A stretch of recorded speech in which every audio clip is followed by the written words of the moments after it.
and Steph Horton's got her hands on that trophy. Second season running that she's done so in the colours of Manchester City. Oh, lovely footwork there from Weir! A special goal in a special game from Caroline Weir. That is world class. That is outstanding. A worldie from Weir. Hello and welcome to this episode of MCW Fancast. I'm Emma. Thanks for listening. On this week's show, we're joined by Dave and Paul as we look back to Sunday's win at the Academy Stadium as City progressed to the final four of the FA Cup following their 4-0 win against Everton. But first, hear from Jennie speaking at half-time at the Academy Stadium as City headed into the break 1-0 up thanks to Lauren Hemp. Jennie, how are you feeling after that first half performance? Yeah, it's good that we're ahead. We should be further ahead, probably 5, 6. Well, I said at the start of the game I thought it was going to be 4-0, so we could have at least been the 4-0 up by now. It's a story of, again, taking those opportunities. Had plenty of them, but just that final finish, just not quite there. Yeah, there's been that. We're not clinical enough in that final third, but also the keeper again. You know, the keeper on Wednesday night had an absolute cracking game. And, you know, she's made some saves, but there again, they've not been tough saves, some of them. So it almost as if we're lacking that little bit of finesse, maybe a little bit of power. It almost seems quite a slow kind of game, really. Yeah, I think we play better when we play quicker football, and people just don't seem to want to take a shot. They don't want to take that responsibility of, I don't know whether it's they don't want to miss or, you know, but there's plenty of players that could score and they just don't seem to want to take it. Everton just seem to not really be offering much in terms of that sort of attacking threat. Seem to be kind of holding back and throwing everyone behind the ball when we're on the attack. Yeah, I mean, Ellie's had nothing to do in that first half. She's been running up and down the line, you know. Trying to get warm. And it's a warm day. Yeah, but, you know, she's got to keep her muscles warm, hasn't she? So, yeah, she's not really... I can't think of a save that she's had to do, maybe one. But that's about it. Yeah. So what are you expecting from the second half? Because City, almost in recent games, have become a bit of a second half team. Do you feel that we're going to bring it second half and maybe up the intensity a little bit? I hope so. I think Gareth is probably telling them now they need to up that intensity, and he'll probably make changes in the second half. Personally, I'd like to see Kira get a goal, just because she's had that 200 not out, and you know. But I think she's played really well first half. Yeah. And Lucy as well, 100 appearances early in the week too, so it's quite a lot to celebrate in the squad. Yeah, I mean, we had Ellie a few weeks ago, got her 100th cap appearance as well, so there's a lot to be, you know, looking forward to, and we're still in there hoping for that third spot in the league, so. Yeah. Obviously, this season, you know, we obviously Conti Cup, amazing day at Plough Lane, getting that result against Chelsea, and then obviously to come here, FA Cup. I mean, it is just as important. I mean, you know, if we can progress here, semi-final, and then, you know, who knows, potentially a final to another, you know, potential trophy in the cabinet. I mean, how's that feel? Would that, for you as a City fan, be, you know, a job well done in terms of this season? Yeah, I mean, we've got one trophy. I think the league is probably gone past us now. The least we can hope to do is get that third spot. You know, we want to be in the Champions League. FA Cup would be nice. There was a lot of teams were probably saying we were done, you know, when we were near the bottom. But we've just shown what we can do when we've got a near full squad.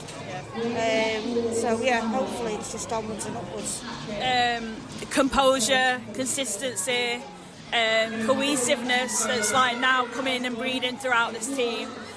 The results are coming and we're playing really well. In terms of like this period now from here to the end of the season, how do you feel about, you know, City obviously pushing for, hoping for that third place finish, getting that Champions League spot for next season? How important is that? think it's everything. You know, the fans want Champions League football midweek. You know, people were doubting us, and we're in with a shout.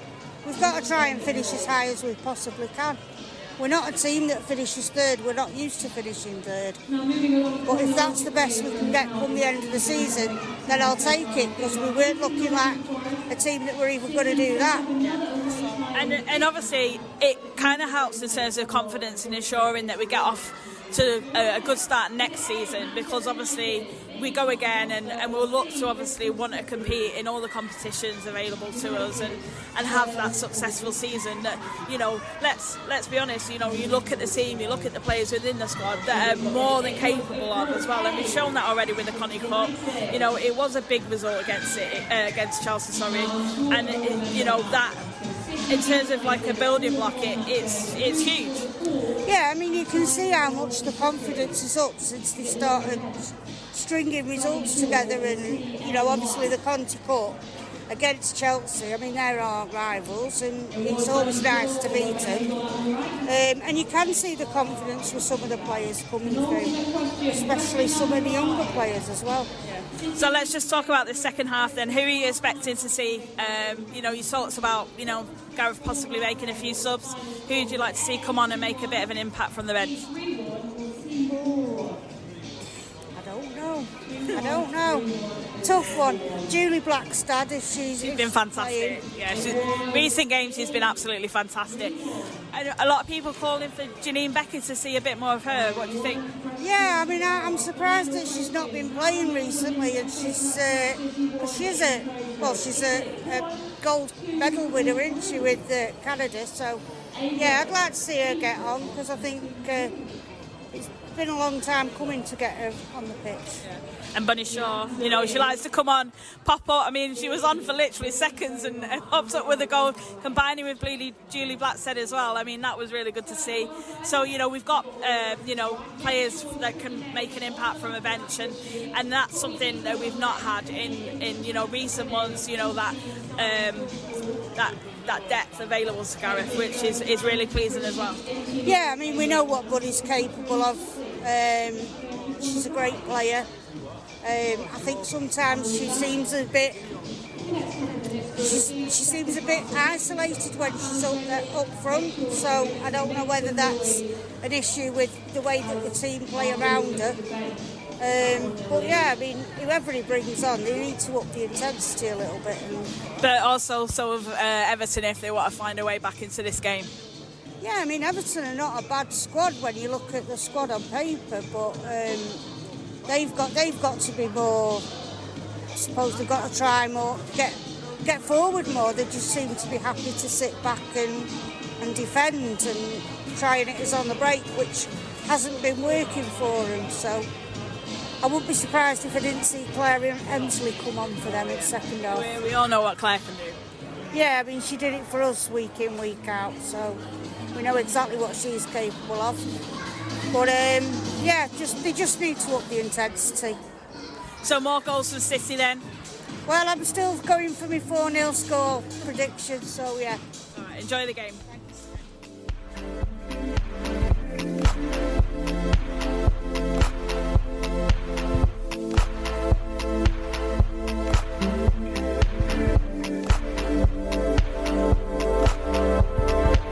Hi, I'm Lauren Hemp and you're listening to mcwfancast. Dave, Paul, thank you both for joining me. How are you doing? Hi, Emma. Yeah, fine, thank you. Better after that draw, but yeah, good. Yeah, we'll talk about the draw shortly. Let's just talk about obviously Sunday's game first and how we got there, because we have progressed to the semi-finals, and it was quite a competent win, really. Everton didn't really test us all that much. Paul, what did you make of it? Well, it seems Everton have a tendency to set up tactically wrong against us. If you remember earlier in the season, they got it completely wrong in the league and got battered, and they did it again on at the weekend. You know, they played 5 at the back, and they just didn't seem to know how to play that. They left so many gaps between the 5 and the sort of 4 in midfield, and left poor old Tony Duggan, who you know, is struggling in that team to get any sort of service. with nothing, not just playing with scraps. And the thing I don't understand about Everton is they've recruited well, they've got some decent players, and they're just playing so badly. They look like us before when we had all the injuries, and they just seem like a team that's got no idea how to either defend or press and then hit us on the break, or what they should have done is come out and give it a go, because they still got battered, but they just didn't know how to play that system. And to the City's credit, and as Gareth Taylor said in his post-match, our more experienced players worked out that five at the back within the first 10 minutes, and then we were able just to control the game. And Kira Walsh just ran the whole show all afternoon. It was a masterful performance. So, as you say, a very competent performance, and we scored in the first half, which is a rarity these days. Yeah, it is. Dave, obviously, looking at that Everton side, though, I mean, going into it, you're thinking, boy, that is a very strong Everton squad. That quality players within that side, familiar faces. Obviously, you've got Tony Duggan in there, you've got Claire Emsley, coming off the bench. And even when she came off the bench, it still wasn't enough. Yeah, you're right. You look at the team sheet. I mean, maybe an Everton fan would be, better to speak about this. But you look at that team sheet and you think there is some quality players in that Everton side. The ones you've mentioned, Izzy Christensen, Gabby George at the back. The goalkeeper's good, as we remember. She played so well against us in the cup final a couple of years ago. So I looked at the team sheet and thought, yeah, it's going to be a tougher game than we've had against Everton at the start of the season. I expected it to be a tighter game. I did expect them to sit in and play on the break. Now, if you think back to a few days ago, we played Reading at home. We knew we were going to have a lot of the ball that night, and we did. But Reading played a system where they left, I think it was Rose up front as an attacker, and they got the ball to quite a lot on the break. So there was a threat there still in that game that wasn't there yesterday. As Paul said, they didn't get the ball where Duggan or Emsley later on in the game or any of them could actually affect the game. I think they had one chance from a corner, which Kennedy blocked, and that was about it. So their attacking threat was pretty much non-existent, which allowed City, as Paul said, there to control the game, to control the tempo. Players like Kira Walsh, Lucy Bronze, and Lauren Hemp had a field day because they could control the game as they wanted it to go, and they were the main instigators of the win for me. Those players, because they're experienced and they worked out the system and then dominated the game. Yeah, I mean, at half time we're only 1-0 up, but it could have been so much more. I mean, 3-4-0. I mean, just missed opportunities, but the fact that we were so creative and sort of breaking that back line, as you said, we really ran the show, and it almost felt slow at times. And it looked to me as though come half time that we absolutely soaked the pitch, and it made it a little bit more slick in terms of speeding up the play as well, which again just played to our advantage, I thought. I think you're right. I noticed that at half time as well. They give it a really good watering, didn't they, to maybe speed up the pace. I think it's something that we have spoke about before. If we have one criticism of this team this season, it could be that they don't take as many chances as they should do in games. They should have scored quite a number. I suppose a manager would say the time to worry is when you're not creating those chances and they're not coming. Because all the time. Yeah, it didn't affect the morale in terms of when they missed a chance. They were still there creating more instantly and creating chance after chance after chance. I suppose the time to be worried if you weren't creating any, because I thought it was another great performance, to be honest with you. Yeah. I mean, tactically, what they did, which what they didn't do in the first half against United, was they got it wide repeatedly. They used the width and those two wide players, in this case Park and Hemp. Sorry, I always forget her name. And they got them wide, and that's where the chances were coming from. They were knocking it across the box, and we, in fairness to Everton, they're solid at the back, and Mackay was a great keeper. So, they did well to keep it down to one. But what I've noticed with City is that now we've got the full team back. They're doing what the men's team do, which is grind teams down with possession. They keep the ball, they move it around, and then the team, especially in WSL, where a lot of the teams aren't necessarily fully pro or still in their first year as fully pro, they tire. And then the chances start to come late in the game. So it wasn't surprised that we scored 3 goals in the second half. Although Caroline Weir does seem to be having a one-woman attempt on goal of the season. So if it was on match of the day, all 10 would probably be Caroline Weir efforts at the moment. She has scored a couple of tap-ins recently, but she does seem determined to score with worldies in every game. Spoiling us. Yeah, I mean, again, it was just a brilliant piece of play. But I think what's been great in this back half of the season is seeing players like Lauren Hemp add goals to their brilliance. Players like Raheem Sterling over the road. You want those sort of quality star players, not only just to leave defenders for dead, but you want them to knock goals in, and that's what she's doing. And I think that's to the credit of the coaching staff and Gareth Taylor that they've added that to a game and made her think about it's not just good enough to go past someone, you're good enough to knock the ball in as well. I mean, that is something that we're enjoying as well, seeing at the moment, is that really good spray of goals, Dave. I mean, Demi Stokes on the score sheet the other day as well. I mean, that made everyone's night. It's like she just thought, right, I've had enough of this, and everyone else was missing. I'll show you how it's done, and what a great finish. I mean, I heard someone claim it was her first goal. It isn't her first goal, because I remember her scoring an absolute classic against Chelsea away one year. So she's definitely scored before. But yeah, look, I thought Debbie was outstanding the other night and yesterday. I thought she's been playing so well recently. She got a bit of the headlines because she scored, obviously, but her overall play has been exceptional recently. And what I will point out is, since the cup final, we could have took our foot off the gas, because we could say, with the season we had, the start we had, to have won a cup, brilliant, that'll do us. We haven't done that. Yeah. We went to the Spurs game away from home. Now, that was a horrible, scrappy game against a good side who were above us in the league on a terrible surface.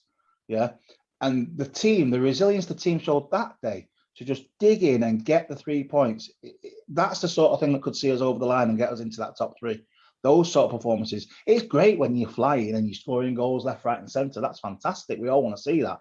But there are times, especially away from home against some of these teams, they're not going to lie down and die. And Spurs played well that day. It was a scrappy, horrible game, settled by pretty much a scrappy, horrible goal. But we got the points. And those games are just as important as like the Derby win and the headline-grabbing wins. So it's great to see the variety and the resilience of the team since the cup final. You know what I mean? Because I know it's a bit of a cliche to say every game's a cup final for us now, but it is. We do need to win every single game. Obviously, the FA Cup speaks for itself. We win, we go through, and hopefully we can win the trophy. But in the league, I don't think we can really afford to drop any points. I think we need to win every single game. So we need to be right at it. And they are at the moment, to be fair. I get the sense that there's a feeling with this team is saying this is the real City. Earlier in the season when we were struggling, when George Stanway was going to go in goals, and all sorts of people were just filling in wherever they could.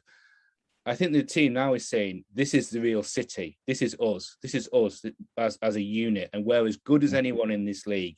And if we'd not had the start that we had, there wouldn't be a question about third place.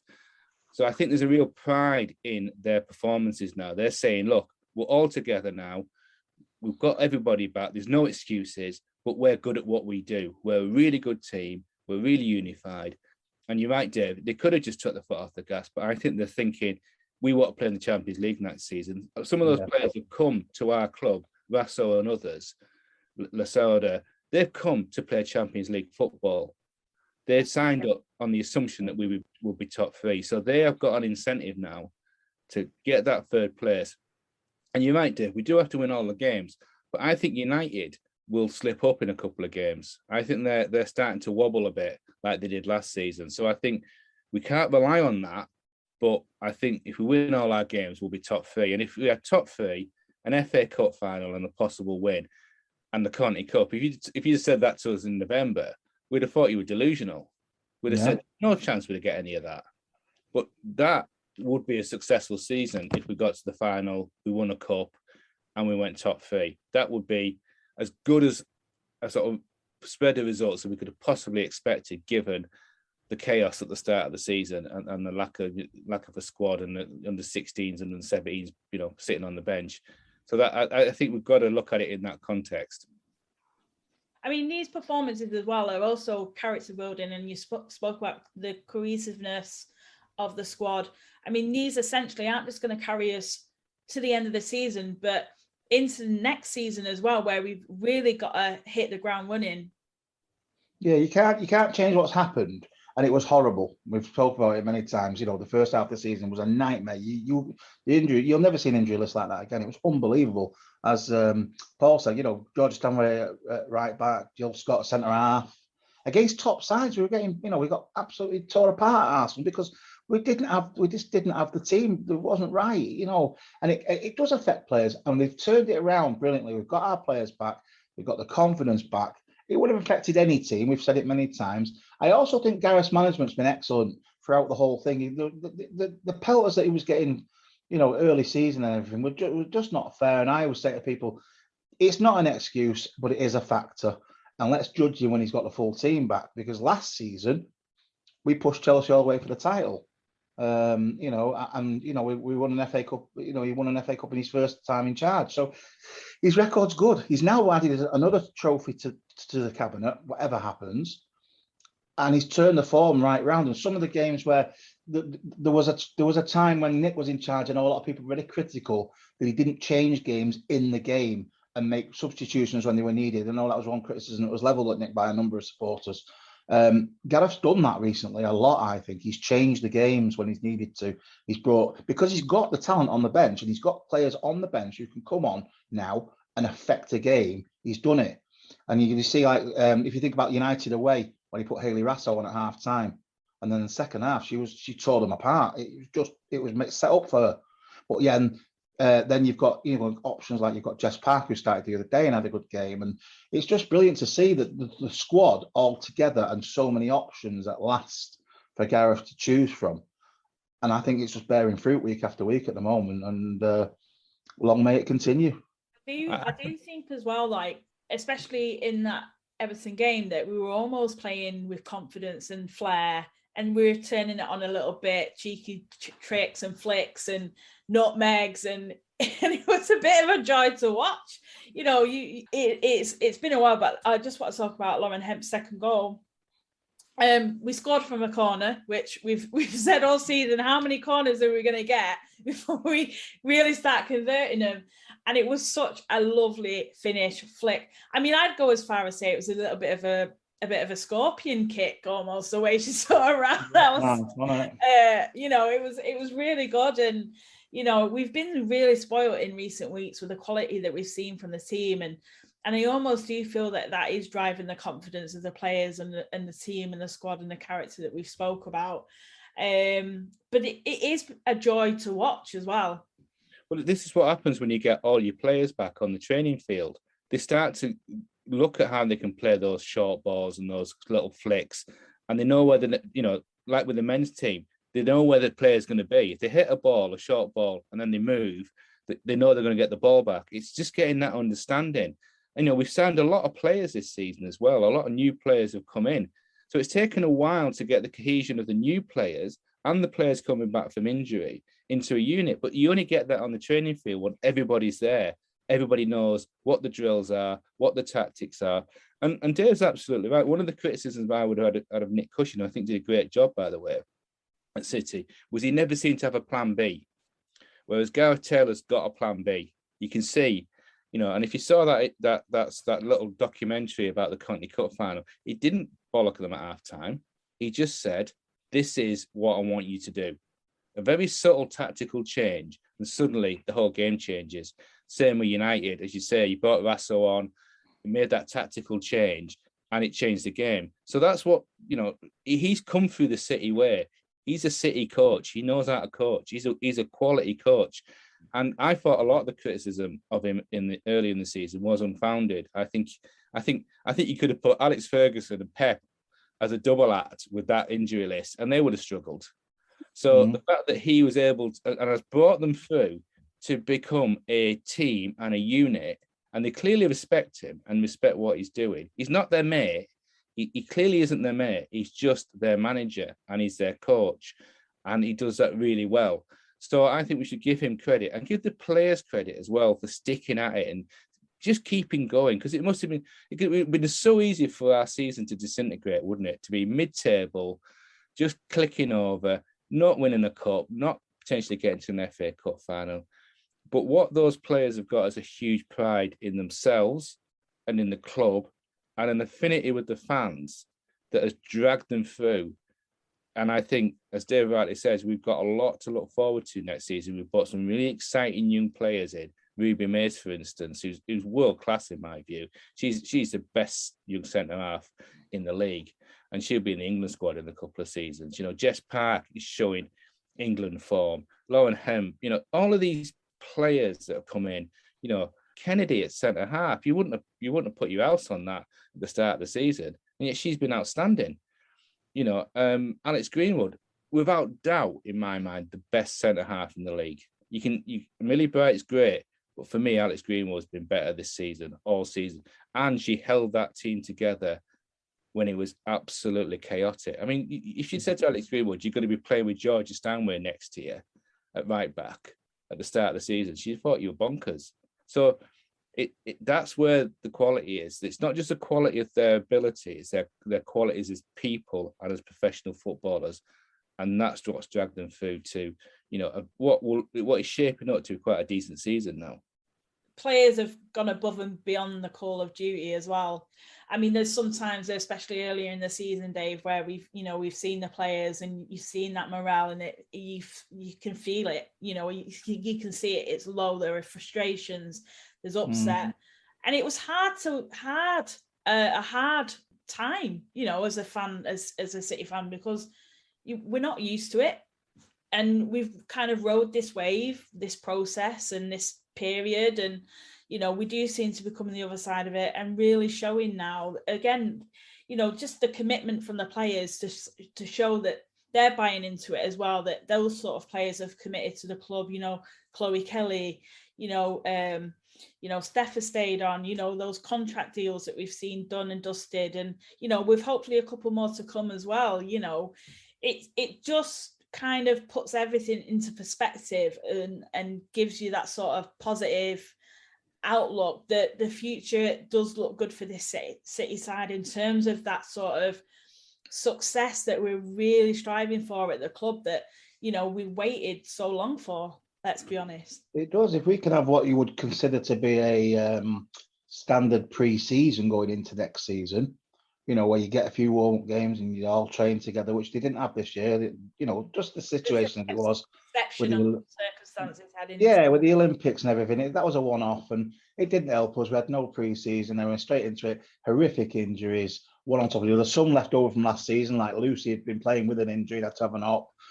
Chloe's injury, which was terrible. Then right at the start of the season, we lost Esme as well. It was obviously big part of the plans and things. You can't, you know, to get it all in one go like that was horrific, and it did affect them. But the one thing which we've said before, the one thing we couldn't ever criticise was that team's efforts, even during those dark ages, and that's typified, like Paul said there, with the people like Alex Greenwood who held that team together at times. When, you know, as he says, he had Georgia Stanway and Jill Scott. Fantastic that they were stepping in and doing a job, but they're not defenders. You know, it's not what I think Jill Stead at the time, she'd never played centre half in her life, but she played there, and because she had to, we had nothing else. So I think that helps build a camaraderie and a defiance that we're now seeing in the team. Now everyone's back. You know, this is the real City. This is what we're going to do. Now, if we can carry that through, whatever happens this season, now we can finish it positively. Carry it through, have a standard pre-season. These new players are bedded in, because, as Paul said, the new players look great to me. Blackstad looks an absolute star. I think there's a lot to come from her.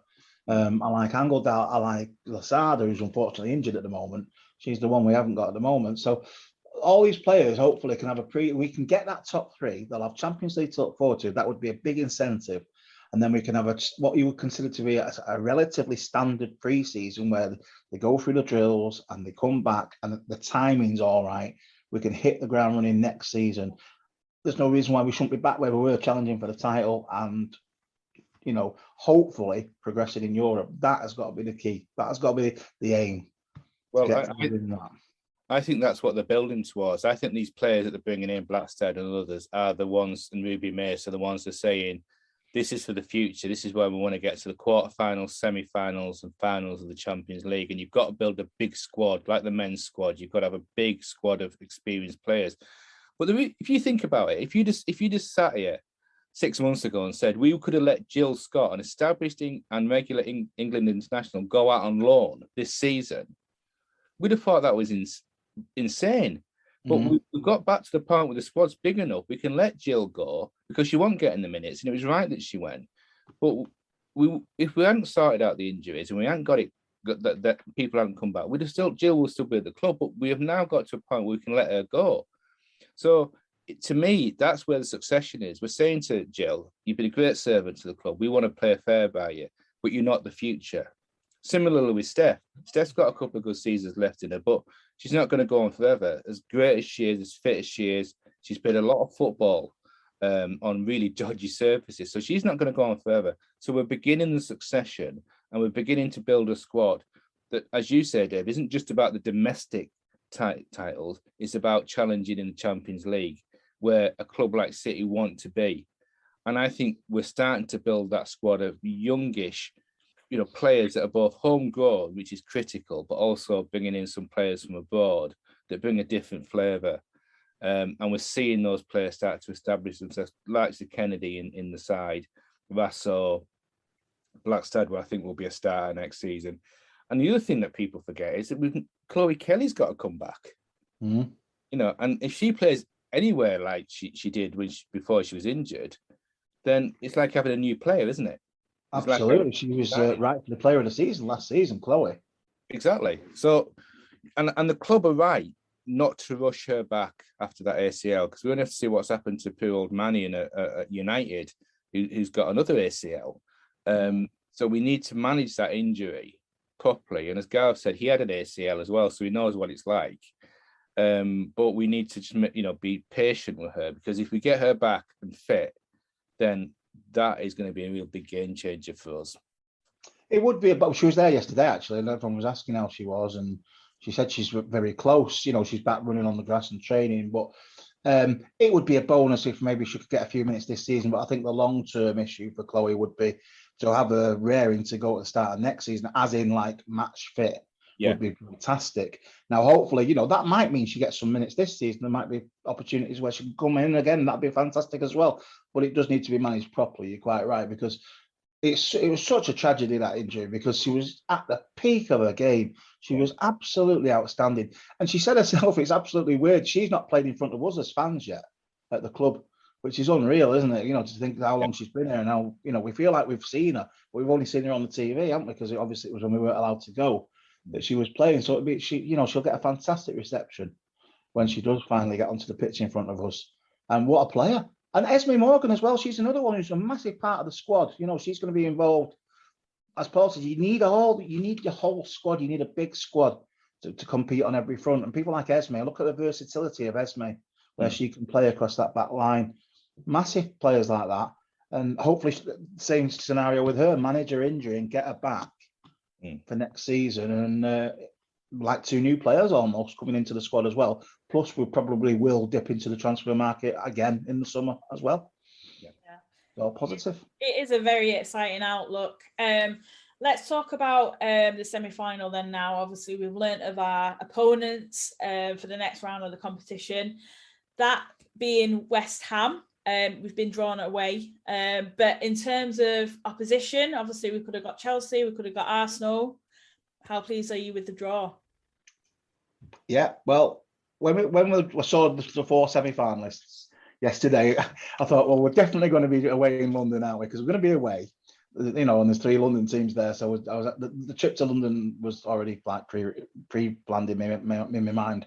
I didn't want Chelsea away in case there was any problems that we wouldn't be able to go to support us. So, and also, you look at who's left and you'd say West Ham, the lowest placed team of the 4 that are left in it, you'd go for that. It's not an easy draw, obviously, because it's away. I'd preferred it to have been at home, but it's not the worst draw we could have got either in my mind. I think, once you get to the last 4, you're going to play a good side, aren't you? So I'm happy with it. I'm happy with the draw. Yeah, I am as well. I mean, I would never underestimate any WSL side now. I think the quality of the WSL has dramatically improved right across the division. So playing any WSL side is never going to be easy. But of the 4, that was probably the easiest team for us to play. And I think if just to be sort of, honest about it, I think we deserve a break after the season we've had. We deserve to get a decent draw that gives us a good opportunity to beat a good side at their place and go to Wembley, because I think that team and us as supporters, it'll mean so much more than probably any other Wembley final we've been to. We got to go back to Wembley after the awful experiences of the pandemic, after the season that we've had early on, after all the things that have gone on in the world. For us to be able to go and sit in Wembley and watch our team hopefully win the FA Cup, but certainly get to be in that incredible atmosphere would be just something that I think we'd value perhaps more than any other final we've been to. And I think particularly the OSC and the travelling fans, it would be something for them, because they've had to put up with so much nonsense with stupid kickoff times and coming home at 3 o'clock in the morning or 2 o'clock in the morning and all of that. I think that would be a real sort of brilliant payback for their loyalty and for the resilience of the team and the coaching staff. It doesn't matter whether we win or lose. A cup final is a lottery, but to get to Wembley, I've been to Wembley with the team, and it's a brilliant experience. And I think it would be a sellout this time. I think they could sell that ground out, or certainly get a 60,000 crowd on. And what a day that would be after 2 years of misery with the pandemic, a hard season for the club. It would just be brilliant, wouldn't it? Be fantastic, without a doubt. Yeah. I mean, no doubt the West Ham fans will be. Look, if you had the West Ham fans sat on here with us now, Emma, they'd say the same, wouldn't they? They'd say they'd be happy with the draw. They're at home. They're playing us. They've avoided Chelsea and Arsenal, so they'll be up for that. We'll have to turn up. We've got them in the league, actually. We play them twice on the trot now away. I think there's 2 weeks between the games, but we play them at their place in the league, and then we go back now and play them at some point in the cup. I think they've got to set the date in stone, sort of thing. But so it's not going to be easy. We're going to have to turn up and perform in both those games. But yeah, bring it on. It's what we want. We've got a full squad. Let's go for it. It's the showpiece game, isn't it, of the season, of the women's calendar. They kind of said that in the draw itself, but any sort of player wants to have and perform on the biggest stage, and you can't really get any bigger than Wembley, let's be honest. No. I mean, it's an incredible ground. Well, I'm very critical of the FA over a number of things over the last 10, 20 years. They really need to get their head out of where. But the decision they made to move the Women's Cup final to Wembley was a good one. That was a great decision. And it's gone from strength to strength. I'm pretty sure obviously we can't count the pandemic, but other than that, the crowds have increased every year. I know when we played Birmingham, it was 40-odd thousand, and I think we got more when we played West Ham. And they just need to, keep that going. They've now given it its own showcase date. It doesn't clash with men's games, I don't think. I'm not sure. It's on the Sunday after the men's cup final, isn't it, this year? Yeah. Things like that. It needs to be a showcase event, just like the men's cup final is. Just sell it the same way. Because as you say, Emma, for fans and for players, it's a pinnacle thing, isn't it? It's an FA Cup final at Wembley. From a City perspective, though, City have been made the semi-finals ever since turning professional in 2015. I mean, that's quite an incredible feat on its own, really. The very first season they were professionals was the only time they haven't made the semi-finals, I was saying today. They lost to Chelsea in the second or third round, I think, at home. But yeah, I think they've only ever been knocked out by Chelsea or Arsenal, have they, or something? You have to check with Pete on that. But the record's exceptional. So we've got to the semi-final so many times. Yeah, I think it would be a great opportunity to because it's going to be Chelsea or Arsenal against us. So it's going to be potentially two of the top teams in the league with the best squads. And I think that will attract a lot of neutrals who want to come along and watch the game, school parties and everything else, because they want to watch, the best women, some of the best women footballers in the world really go at it in that incredible stadium on an incredible pitch. So, as you said, Dave, if they sell it right, I think we could easily have a 60, 70,000 crowd on there. And it was rocking when there was 40,000 on. It's a raucous atmosphere then. Get a few more on, it's going to be brilliant. But let's not count our chickens, because West Ham will be up for it. But I think we're up for this. I think we've got a little bit too much for them, but we're going to have to turn up, as you're saying, and and play at our best, because they took 2 points off United the other day. They battled on to the 92nd minute and scored a late equaliser. They were well organised, fully pro, well supported by West Ham as a club. By the way, they've really put some money into that squad. They've got some good players, so it's not going to be. I think they've got a decent home record, so it's not an easy place to go twice in 2 weeks. So we're going to have to perform. Yeah, but I think if you'd given that as at 6 o'clock, we'd have took it, wouldn't we? But before we even get there, we've got some other games to play. So let's talk about Wednesday night, because obviously it's Everton on the bounce. Hopefully, same again.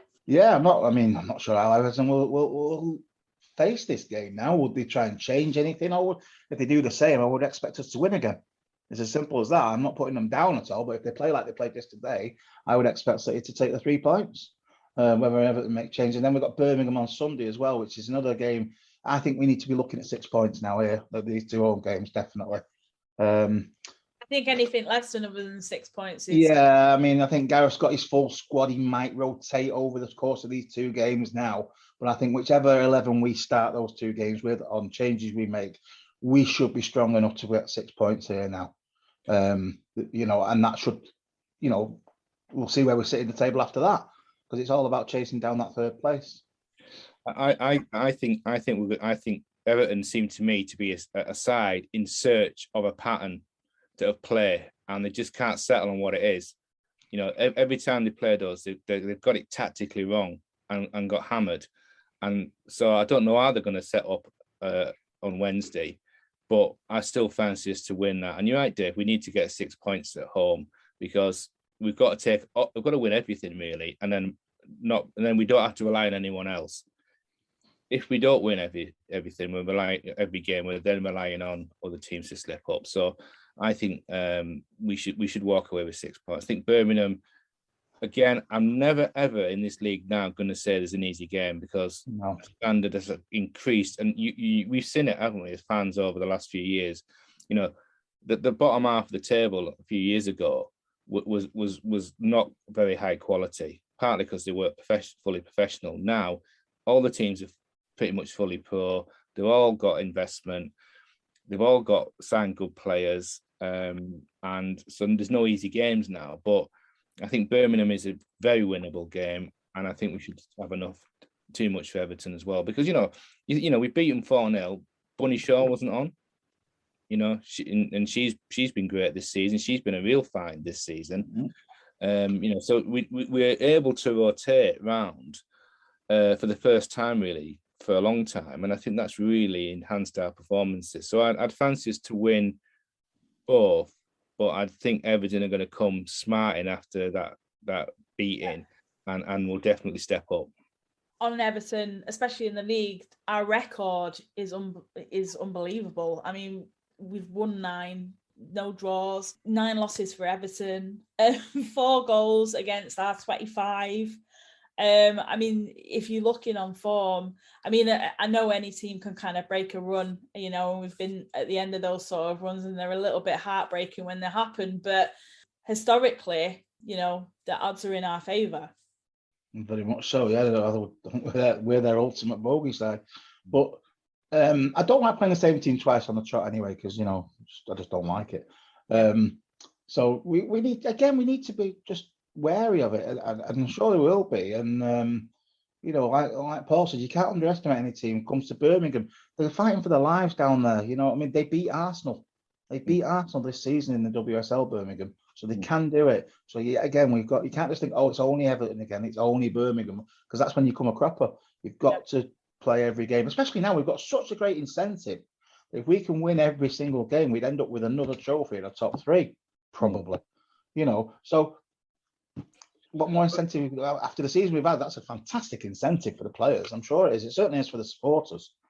Supporters are on top notch at the moment. Go on, Paul. Sorry. Well, the thing I say about Everton is, and we saw it at the weekend, they couldn't get it to Tony Duggan. But whilst Tony's coming towards the end of her career, if she gets a chance, she's quality and she'll knock it away. So, don't underestimate, if they get set up right and get it to her, she can score goals still. She's still a quality player. So that's where I think, if they're set up badly, then we should have too much for them. So yeah, I think we're in a good place as a club, and I think the supporters are responding to that. While we talk about the team's resilience, we also have to talk about the supporters' resilience. People have kept turning up, they've kept the faith, they've kept shouting, they've kept singing, and that has made a difference in, I think, the players' morale. And that it was shown in one thing at the end of the Conti Cup final when they all slid towards the supporters. That was a big thank you to the supporters. It was without saying it, they were saying thank you for sticking with us and not getting on our case when we knew we were playing as well as we could, but we were doing our best. Yeah, I agree. Just a quick one on the Everton game, though. In terms of preparation from a coaching perspective, do you think it makes it easier playing a team on the bounce, or do you think that kind of hampers the kind of preparation heading into it? You can maybe overthink something when you play someone twice on the trot. You think, oh, I'll try and catch them out and everything. What I will say for Everton, they've had a difficult time in terms of the management this season because it's changed. We're on to the third manager, and that can't be easy because for the players to play one way, then play another, then play another. So, but I just don't like playing the same team twice on the trot. It's just because I just think sometimes it's you just get a little bit too familiar, or you try and overthink something what you wouldn't do if it was another opposition on that day. So, but I think City should just look at it as a single individual game and try and treat it as if, we hadn't played them yesterday in the cup, because that yesterday has absolutely no bearing on Wednesday whatsoever. It is a fresh game. It is a different competition. So go into it thinking, we need to win. We need to stamp our authority on the game like we did yesterday, which I'm sure we can do. Kira Walsh at the moment is just phenomenal. It's just not a good enough word for the way she's playing. The way that she controls our games for us and sets the tempo for everyone else to play around and probably get the headlines a little bit more than Kira does, to be fair. You know what I mean? But, those of us that are there week in, week out, we see what she's doing. And we know how good she is. We do the polls after the game every year. I could put Kira in every single one. This is one of the top best 4 players on the pitch, week after week after week. It's unbelievable consistency. It was a 200th game last week. And, she's still young. There's so much more still to come. What a player she is. I honestly think she's the best in the world in her position. Now, I know people probably shoot me down for that, fans of other clubs and stuff, but I don't see them week in, week out. And I do see Kira, and I see the levels that she sets. And it's unbelievable. The thing about Kira Walsh is one of those players, the classic example of you only notice when she's not there. When she's not there, you see the big gaping hole in any team, both our team and the national team. She is the best player in my estimation, certainly in Europe in that position, and probably in the world. She and the other players know how good she is. When she, when we played United, they kept her quiet in the first half. They did a little bit of a job on her. But when we tactically changed, when she got the freedom of the park again, the tempo of the whole team changed. We looked like a different team. So there's no doubt. She's 24. She's played 200 games at the top level. She's an established England international, and she's got the right attitude. She's a top pro as well. You just know that she trains well, she looks after herself, and she's a credit not just to us as a club, but to her family and to all the people who've developed her career, because she's world class. In a very good side, she's probably our best player. I said this the other week on Twitter. She is one of the most underrated players in the women's game. She's someone that plays beyond her years. You look at her and you think she's been playing years. She's that intelligent. The way that she reads the game is just something. Kira Walsh is one of those players. To appreciate her fully, you have to be at a game live.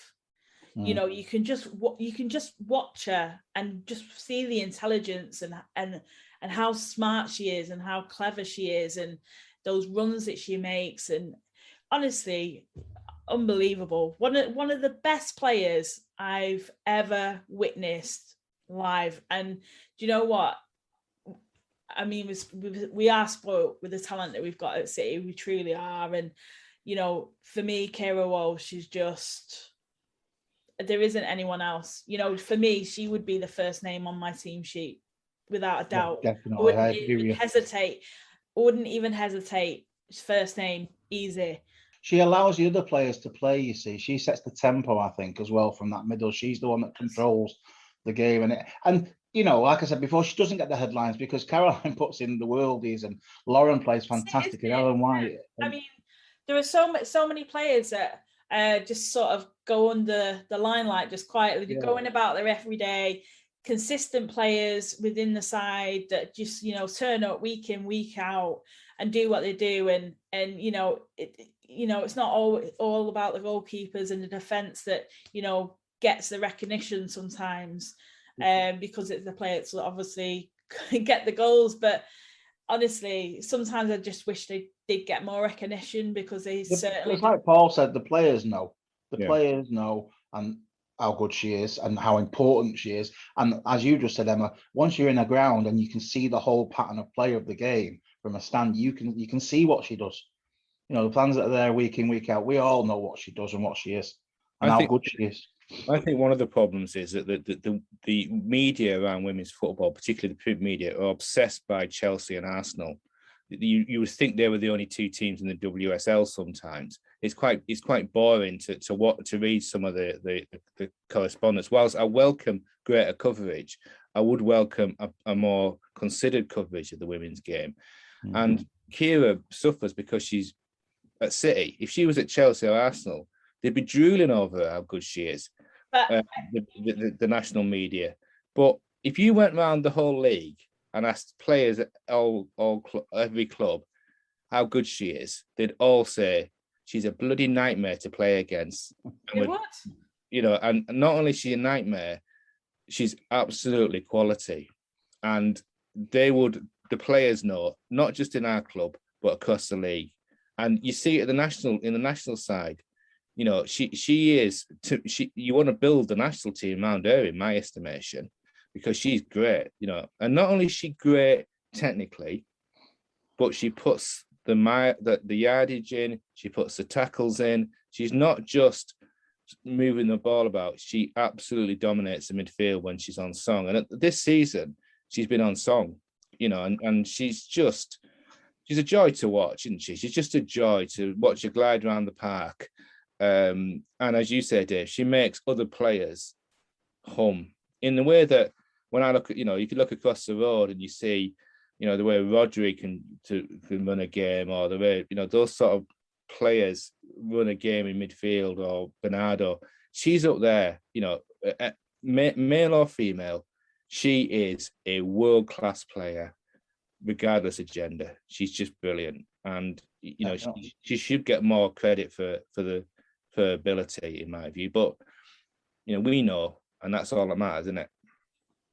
I am kind of glad she doesn't, like, it seems really selfish now saying it, but like, I am kind of glad in a way, because then it doesn't keep other teams off her, because obviously, you know, we went through a bit of a spell where Leon were really interested in her, but like, I'm kind of glad that they're just keeping a little bit quiet too, because I think the more hype around her gets, the more attention she gets, and we can just keep everyone away from her, you know. But I remember when Kira made a debut for England, and once she made that debut, it was like, oh, this is incredible. And you know, there were other fan bases that, you know, really got to see the sort of quality player that she is. And once she sort of made that debut, she sort of became a regular sort of starter in the team and in the call up as well.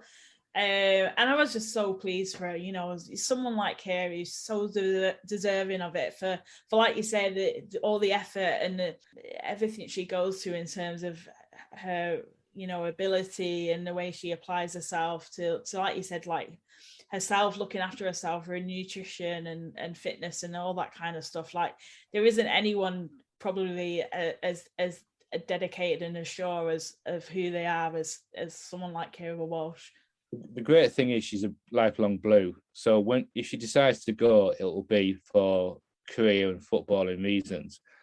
And if she does decide to go, she'll be one of those players that will wish her all the best, won't we? We'll say, you've been a great servant. It's been a joy to watch you. If you decide to move on, and you can't blame players for doing that, it's a short career. She'll go with our best wishes, and we'll always hope that she'll come home. But she's the model pro. She deserves every success. And if she decides to try a hand abroad, well, good luck to her, and we'll wish her the best. Could just hang on a few more seasons, that'd be great. Well, the thing is, she's only 24. So she's got. I can't. She might go a couple of seasons time. She might just say, something. I just don't fancy it. It's not for me. I'm happy where I am.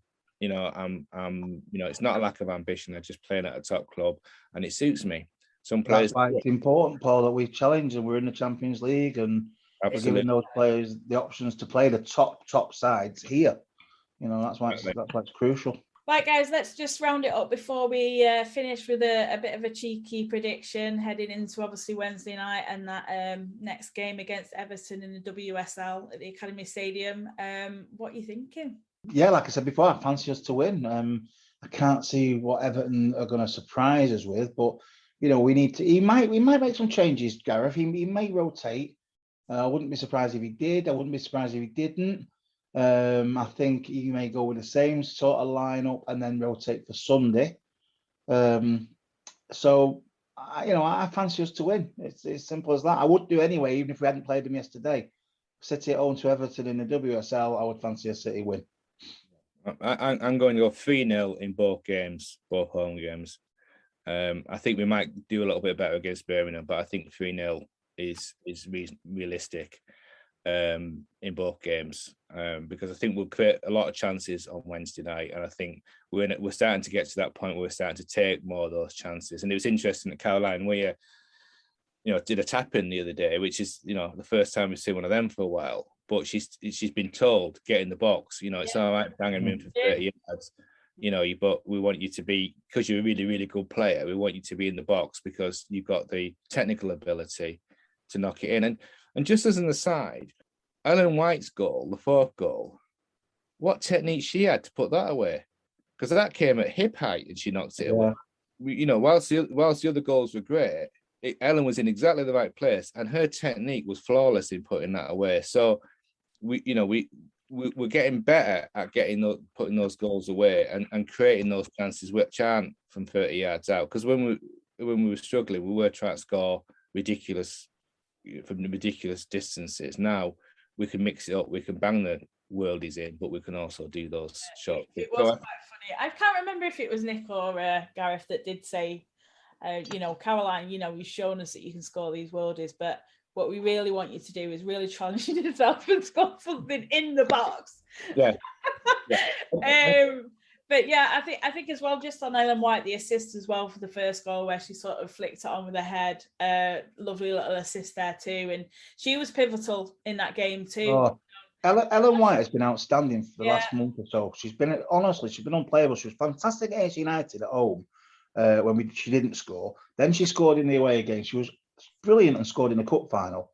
And she seems to have relished becoming the captain almost. It seems to have given her a new lease of life. And she's, been a real leader on the pitch. Obviously with Steph not being there, being injured. She's took to the armband so well. And it's really suited her. And I think she's been outstanding, Ellen White, for the last 6 or 7 games. And I have to say, credit to her as well. When we were struggling, she could have gone down, but she kept at it week after week, doing what she does, dragging those defenses around. She's put a shift in this season for me. I think she's obviously a world-class goal scorer. She's a world-class player, but the shift she puts in, making chances and creating space, is what has been one of the unsung sort of benefits and pluses of our season. She's another joy to watch because you watch her take, rattling defenses week in, week out. And as you said there, the last couple of months she's been, and maybe as well as being the captain, she's thinking, well, there's Bunny Shaw there, she's a great player as well. I'm not going to walk back into this team. I'm going to have to, I'm going to raise my game. I'm going to show them how good I am. And Bunny Shaw's a fantastic option for us now, isn't she? That physicality. and Bunny's got great feet as well. She's not just a big player. She's a very clever player as well, I think. So I think Ellen's responded to that challenge, as all great players do. She has, and then no one celebrates a goal like Ellen, do you, Emma? We know, like the cup final. Honestly, the moments that I've had, I just want. I actually shook her hand the other day. I said, "Ellen, I love it, mate. Like, keep going. I love it." Yeah, she loves a goal. She celebrates every goal like as if she scored it anyway. Unbelievable. Yeah. Unbelievable. I've just enjoyed it so much. I think this last month in the lead up to probably the County Cup final has just been the tonic, I think, as fans that we've probably needed, and I've really enjoyed it. It's been fantastic. Yeah, the signs started. I think the signs started with that Arsenal game. We were unlucky not to beat Arsenal. Yeah, when they scored late on. It started there. You could see that the team was building, the momentum was building, the players were coming back and getting up to full fitness. And then we've just took it on from there. We've not looked back. No. Even at Chelsea, when we got beat 1-0, we should have got something at that day. Yeah. We should have got a result that day. So we still played well. So the momentum has built slowly and steadily going on. And we just need to keep it going now. Keep it going on Wednesday night and Sunday. And let's get these 6 points and then see where we sit. Yeah. Absolutely, definitely. Well, thank you both for your time tonight. It was great to sort of catch up and review the game and get your reaction to obviously the semi-final draw too. So thanks for your time this evening, and we'll catch up soon. See you soon, Emma. Thanks, bye. Nice one, guys. Thank you. And that's it for this episode. Hope you've enjoyed it. Thanks to Dave and to Paul for joining me. We'll be back next week. Have a great week, everyone.